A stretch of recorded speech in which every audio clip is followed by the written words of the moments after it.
Chers honorables, nous regrettons tous de la prise de Kanyabanyonga par les rebelles. Mais, eloko oyo na kolinga naloba na kati ya groupe oyo eza nini na deuxième mandat ya camarade Félix, l'accord de l'Emera, il faut ezala mise en exécution. L'accord de l'Emera, dans son article, si je ne me trompe pas, article 4, ce qui bokepe na constitution na biso, beaucoup d'accords de l'Emera, ils ont inclus là-bas. L'État congolais doit faire l'abandon. Il y a une partie de sa souveraineté en vue de promouvoir l'unité africaine. Ce qui peut aller à cause de l'Emera, Dengue qui brute. Et Laurent Désiré Kabila Zakokota, Bomoni na Chelebino ba image ya Léo Grassas Bouguera, Bizimakara, Rubera, etc. etc. ba entouré Laurent Désiré Kabila. Et bato ba kota na mboka wana, accord au ba concluaka. C'était que une fois ba chassé Mobutu, donc les pays de l'AFDEL, ba o lelo bo kotisi bango na Est Congo sous couverture ya IAC, ba yokana kake Congo devrait céder 300 km entre Ouganda et Congo, 300 km carrés entre Rwanda et Congo, 300 km carrés entre Soudan et Congo, 300 km carrés entre Burundi et Congo. Voir même le niveau Tanganyika là-bas, les Tanzaniens aussi. Bako Sabinoté. Bako Sabinoté, ce sont les militants de l'IDPS que nous sommes, qui sont des naïfs. Parce que malgré tout ça, malgré Est des Okokende, les Toza ne pas la Kokubisaka camarade de Félix. Et je me pose la question si réellement Toza bat Toza dans le cerveau. Ou soit tu vas sous la kiss. Ou soit tu vas utiliser la magie des pour faire fonctionner la mitu na biso. Camarade Félix, avec son gouvernement actuel, Bazali Kosalo Babenge, exécution, il y a accord de l'Emera. Vous devez comprendre ça une fois pour toutes, c'est tout. Une fois Nanga conquérir, côté Nyon Sonatina, Kisangani, Kuna Chopo, Tanganyika, et c'est fini, cette guerre-là va s'arrêter. Dans un premier temps, ça ce sera la fin du mandat de camarade Félix. Oya Koya Wana, Oya ko remplacer Wana Kozana des missions Moussousou, ou au cas contraire, ce Bamouni qui vous a Banaïf, Bakoliga, Azo, troisième mandat. Troisième mandat, maintenant, c'est pour exécuter les restes. C'est dans ce sens-là. Pourquoi Bokozala? Allez-y comprendre une chose. Le fait de nommer Batu Oyo, Bazalaka période, Bitoumane bandit en 2004, quand la guerre de 2004 a commencé, dans 1 plus 4, et tout dans la scène city, Tozongi, Tosali gouvernement, il y a 1 plus 4. Kabila président, Roubero comme vice-président. Allez-y comprendre. Roubero, c'est parmi parents, il y a Afdel, Nabizi Makara. Bagonde Bayaka, na Afdel. Bazali koloba na ba intellectuel la groupe bo fongola mitu na bilbo bana koyoka. Batu Bayaka na Afdel la mboka wana c'est Roubero. Bizi Makara. Deo Gracias. Moïse Nyarugabo. Batu wana bakufaka te pe babelaka te. Bazaki na Sen City. En 98 d'abord Mosé a Bengala Bango. Ba créer RCD Goma. Na ba Bibumba fa ba Congolais. Na MRC. Plus tard, Baboumi Laurent Désiré Kabila Théoko se retrouvait dans Sen City, dans Afrique du Sud. Tozongi, en 2004, Balamoussi Bitumba Namboka wana. Na Est toujours. Allez-y comprendre, c'est la même politique qui continue. Roubert, vice-président en charge de sécurité et l'armée. Donc celui-là, il contrôlait tous les partis politiques, même jusqu'à aujourd'hui. Il contrôlait l'armée, même jusqu'à aujourd'hui. Il contrôlait la sécurité du pays, même jusqu'à aujourd'hui. Les Roubert là que vous voyez là, à cette époque-là. Vice-président, après Kabila, c'était lui. Mais le vrai patron, c'était Roubert. Devant les Biboumbaf. Mais, bon comprendre place Wana. Malgré Roubert Azaki vice-président, Balamosi Bitumba na Est. Sekunda Kubatwari. Alamosi Bitumba kuna sous appellation ya CNDP. Donc, un autre mouvement rebelle, la Mouki na Est Congo, sous commandement ya Kundo Kubatwari. Na Bosco. Et Rwanda Roubert Aza vice-président de la République. Posez-vous des questions, pourquoi ça? Objectif na bango, obayo kanaka, que Est Congo faisait la surveillance à Rwanda. Est Congo faisait la toute une lotique base yango. C'était ça. Mais bango basali semblant qu'on va dans la Kinshasa, qui est basé dans 4 à 1+4. Même logique est continuée. Cette fois-ci, basali semblant batiki Roubert Azui, ministère de la décentralisation. Il faut démorceler Congo en plusieurs parties. Il faut qu'Aboula Congolais. Les Congolais sont miens dans la division. Se basant ensemble, basant fort. À Kabouli Bango, en 26 morceaux. Nous sommes beaucoup comprendre. Et camarade de Félix arrive au pouvoir. Quand il arrive au pouvoir, Basalenini. Bazouele Batouti wana le lotique, Bavandisma wana quoi moko boy. Yé moka bega ba consultant. Les Roubera, les Bouguera, les Bijima, les Maurice Rukabo sont considérés comme des consultants par l'actuel régime. Le dossier de la sécurité, armée, tout, politique, et les Kanamabo Rabatouana.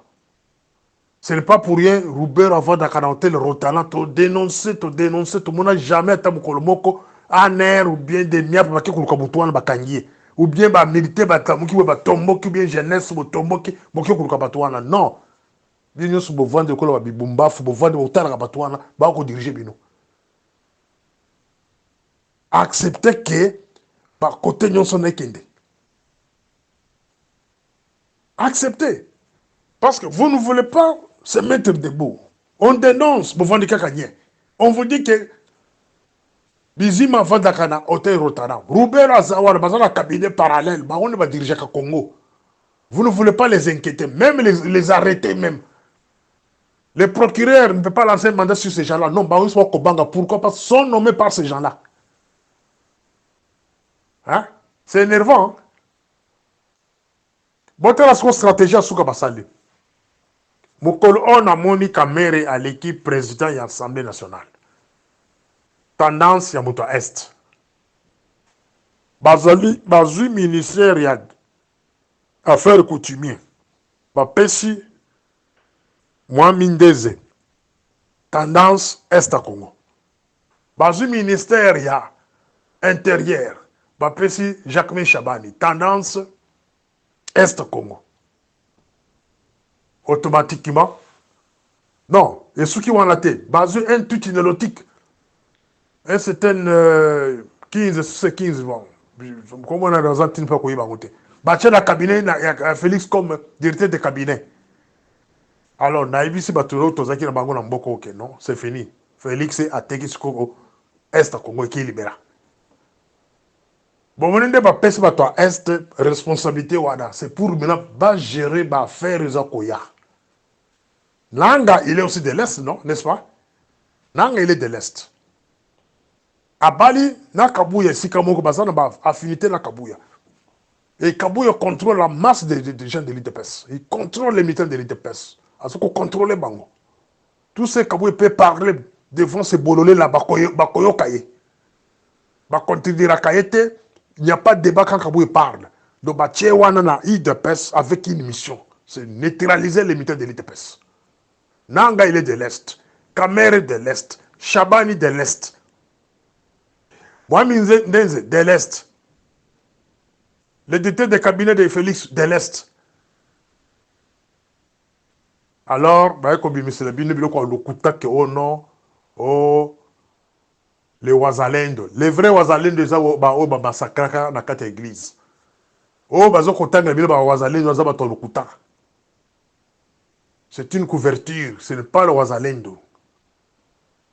Batouana baza semblable. Na ba mai boka par le passé ya ba padiri bo jos ba côté le ba comme ko le biftek ba vendre kimia le mai baza différente na ou ba so que William Yakutumba abandaka rébellion depuis période ya Kabila atikala ko zota localité mon côté azaka na est wana pour couvrir ba bien ya ba envoyeur. Donc les Wazalendo qu'on vous parle ce sont des mensonges. Wazalendo avec les Bitakwira dedans donc ce sont des mensonges na ba muyindu. Oh, mon sous-soixante ministre de l'éducation, sont des faux Wazalendo. Ne suivez même pas ça. C'est pour vous distraire. Dans la Kisibino, structure à Sika, oh, Basali, oh, il y a Kamere comme président de l'Assemblée nationale, la Kanyima Solo, ministère intérieur aussi, la sécurité, il y a Moka Mobimba, Jacques Chabani, Kanyima Solo, affaires coutumières, oh, et contrôle le chef coutumier, il y a Moka Mobimba, 450 tribus. Un DZ là-bas, considéré comme un Rwandais, mais c'est lui-là qui contrôle les tribus. À Zamoto Est, le sous un tout inélotique 15, Bachewa dans la cabine Félix. C'est beaucoup beaucoup Kolonga. Hein, les Congolais beaucoup Kolonga. Beaucoup de Kolonga, c'est parce que vous ne comprenez absolument rien. Vous devez vous mettre debout et dire non. Et chasser Rouberois, Bizimba, tous ces gens-là qui ont tendance d'être des Rwandais, vous avez gérer Mboka, sous couverture de votre frère qui est Félix, vous devez vous mettre debout chasser ces gens-là. Et si vous ne le faites pas, après ce mandat, il faut encore marcher sur Kassai, les deux Kassai et Katanga. Mettez ça dans vos têtes. Après ce mandat de Félix, même avant les mandats de Félix, il faut marcher sur les deux Kassai et les Katanga. Et vous serez les esclaves de tous ces tout inérotiques et qu'à jamais. Ils ont déjà l'économie du pays. On les a confiés. Les Kenyans contrôlent les banques congolaises. Les Kenyans. De l'autre côté, on vous dit que Tshisekedi est en conflit avec les Kenyans. Non, c'est faux et archi faux. Bazana conflit de mon côté. Les Kenyans contrôlent les banques. Parce que là, je vais mettre fin. La gestion économique au Kenya, niveau de la banque. Au niveau de la banque centrale, il y a un charge Moukise qui contrôle la banque centrale. Alors, bon, quand on a dit qu'il y a un conflit, conflit égalité. Nous avançons vers la disparition de l'Est du Congo, la disparition du Congo. Congo est allé kokende. Congo est allé kokende. Ceux qui vont télémiter beaucoup là. Parce que qu'on distrait bino na biloko lokuta. Mais Congo est kokende. Congo est allé kokende. Bon, on a le deuxième audio. Morning Star. Ça, c'est le deuxième audio. Et que ça a m'occupé parce que je n'aime plus parler beaucoup comme dès que nous avons 23 minutes, 27 minutes. Mikolo, nous avons attaqué l'essentiel de Kunasuki wana. Bomoni, camarade India, a posté et l'Okomoko a balubi Denis laissé aux arrêts, etc., etc. Avant na kota, na deuxième audio, na linga na sigali bino keno. Ba arrestation no boko yoka, ya ba Denis laissé, s'entre dans une phase de distraction. Ils savent que les Kinois aiment la distraction. Denis Laissy a toujours joué le rôle de codicère population. Donc, son arrestation fait partie d'une distraction organisée. Donc, il n'y a que des bololés o bakolanda biloko wana ke bakangi Denis Leso bavandela bakobeki kobeta masolo nango. Pendant le moment où kobeta masolo Denis Leso aux arrêts, l'Est a Congo ezokende. Ba localité ezokokweya. L'ennemi avance. Donc les Congolais bofungola miso, bofungola matoi na bino, boyeba comment s'organiser. Sinon on se retrouver tous en dehors du Congo, bako exterminer bino même en banda Congo bako exterminer bino. Vous devez mettre ça en tête. Je disais au premier audio que Bomoni est au côté de la deuxième mandat camarade de Félix. Bapesi Est à Congo. Responsabilité à gérer Ango à partir de Kinshasa. Ministère des Affaires intérieures. Bapesa on a moins Est à Congo. Jacques Chabani. C'est pour gérer la sécurité du Congo Mobimba. Affaires coutumières. Bapesi moi Mindeze. C'est pour gérer tous les chefs coutumiers. Bazal ba conseil ba manopesa bango. Ou à s'opposer à la conseil ba kobomaye. Ba ko exterminer.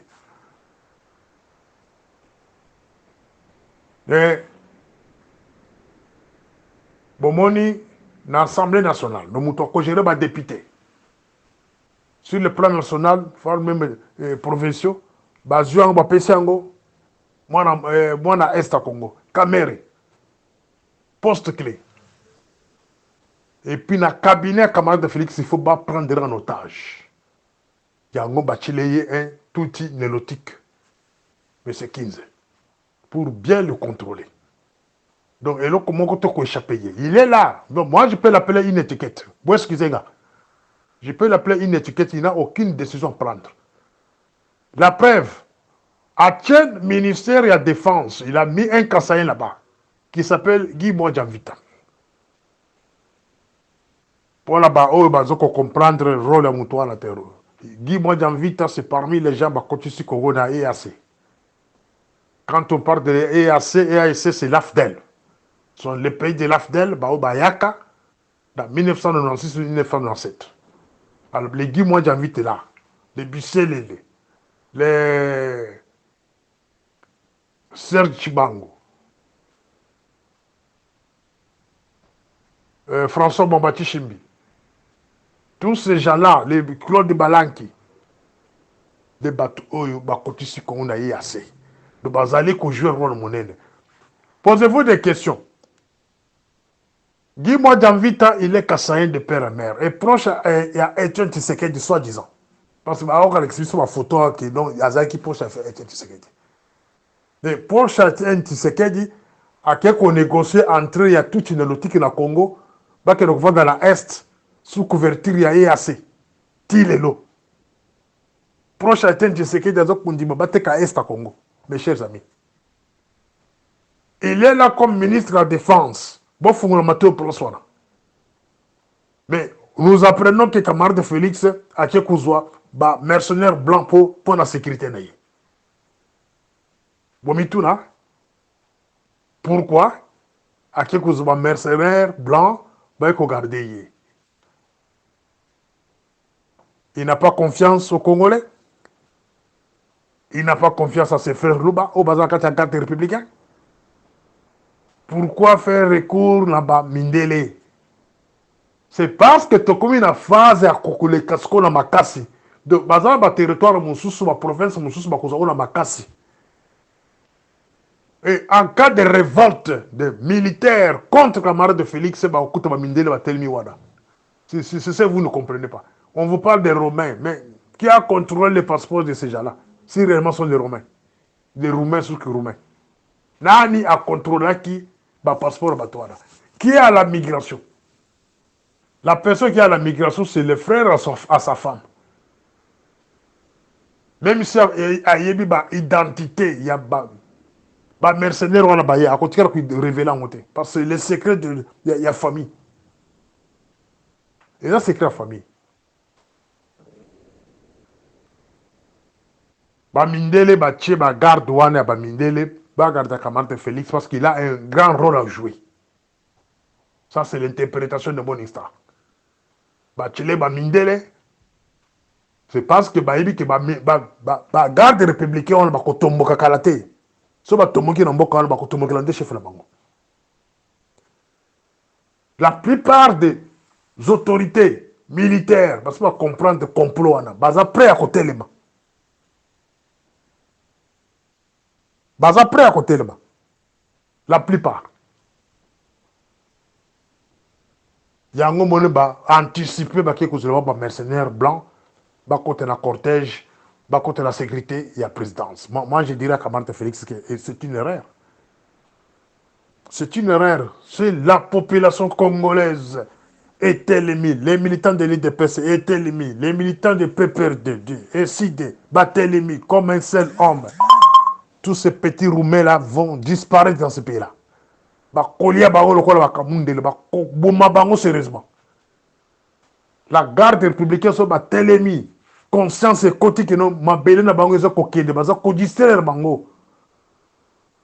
Vous allez prendre un mercenaire. Vous savez, un mercenaire coûte combien par jour? Pendant que les gardes républicains, vous les payez $100 ou $200. Mais celui-ci touche $1000, par exemple. Un étranger.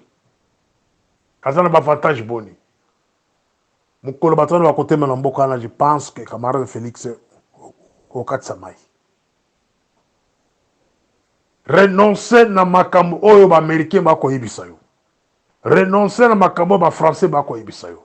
Renoncer na makambo oyo nyonso en général o bazali ko yibisayo par ce gens-là que o se délai bango est à Congo. Est à Congo ils allaient ko kende na ndenge ya silence. Tout ce que vous annoncez sur les ondes, non, vous voulez parler à Kagame, il y a des dialogues entre Kagame, c'est une distraction. L'accord de Luanda était clair, c'était pour faciliter l'entrée des troupes de EAC à l'est du Congo. C'est déjà fait. Les troupes de EAC, déjà dans le Congo, c'est installé dans l'est du Congo, pour aider la rébellion. C'est déjà fait. C'est quoi le dialogue, il n'y a pas de dialogue.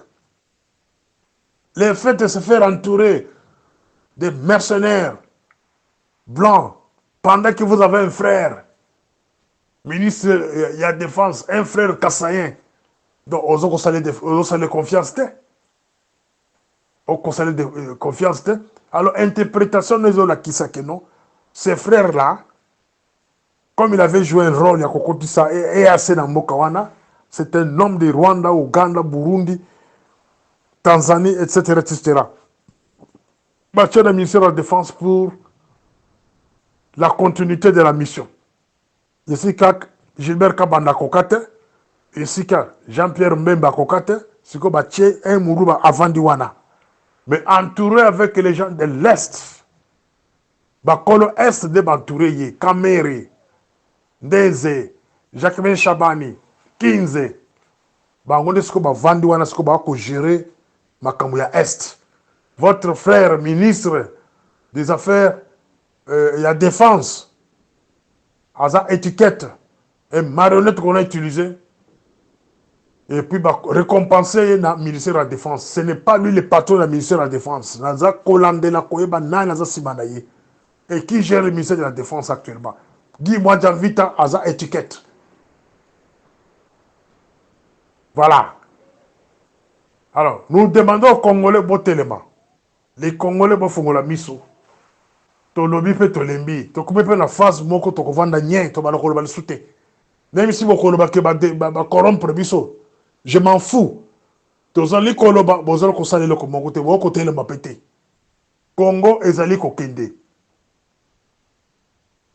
Dans la Kisibino comment ba placer ba dans est na ba institution avec objectif ya ko silisa mission ya est. Kalate ba kokota na Dekasai na Katanga. C'est ce qui reste maintenant à ces gens-là. Ceux qui vont faire le deuxième mandat au thé, vont faire le troisième mandat Félix. Ceux qui ont fait yango. Ceux qui étaient caméra pour la présidence de la République, et vous verrez ce qui va se passer. Je pense que dans ce qui est Morning Star.